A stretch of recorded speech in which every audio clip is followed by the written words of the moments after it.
Coach, please stop. I came here to learn how to drive, not to have an affair. Inside the instructor's car, because I kept failing to control the clutch, Coach Reeves, who happened to be my husband's friend, made me sit on his lap to teach me. The problem was, I was wearing a short skirt that day, and underneath it, I wasn't even wearing safety shorts. Even worse, he actually pulled his member out and pressed it straight against me. My name is Winnie Miller. Recently, my company required frequent business trips, so I decided to get a driver's license. It just so happened that my husband's friend, Logan Reeves, was a driving instructor. He said he wouldn't charge me for lessons. On the day of practice, my husband, Daniel Miller, told me to dress nicely. After all, a wife's appearance is often seen as a reflection of her husband. I thought about it for a moment and put on the tight, short skirt Daniel had bought for me. It hugged my curves closely, outlining my full, round hips. The fullness of my chest swayed as I walked, rippling like water. Daniel stared, his eyes practically glued to me as he praised me again and again. Good, good, good. You look amazing in that. Logan is going to be so jealous. I shot him an annoyed look. Aren't you worried some other man might set his sights on your wife? After pulling on my stockings, I headed to the driving school. When I reached Logan's car, I bent down and knocked on the window. Coach Logan, I'm here for my driving lesson. Logan rolled the window down, his eyes fixed straight ahead. I lowered my head and immediately realized why. When I bent over, my skirt had ridden up, exposing a large patch of fair skin. I quickly covered myself with my hand. You're Winnie, right? Get in. Daniel is my buddy. I'll make sure to teach you properly. I guarantee you'll pass in one go.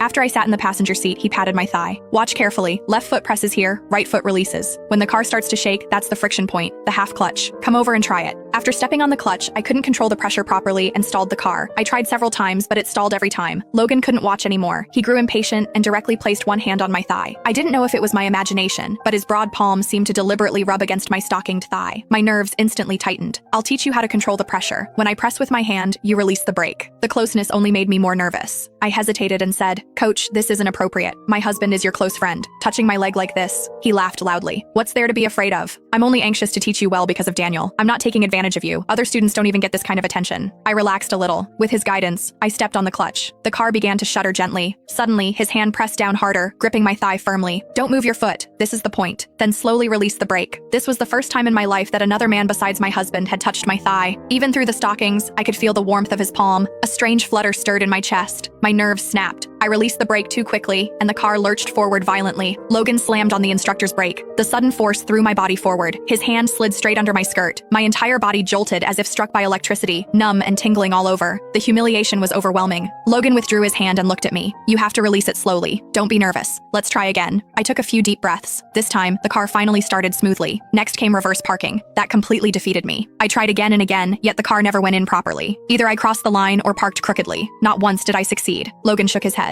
With skills like this, you could practice for 10 years and still not get it. His words made me anxious. What am I supposed to do then? I have to start traveling for work next month. Not knowing how to drive won't work. Logan stroked his chin, his gaze openly leering. There is a way. Sit on my lap. I'll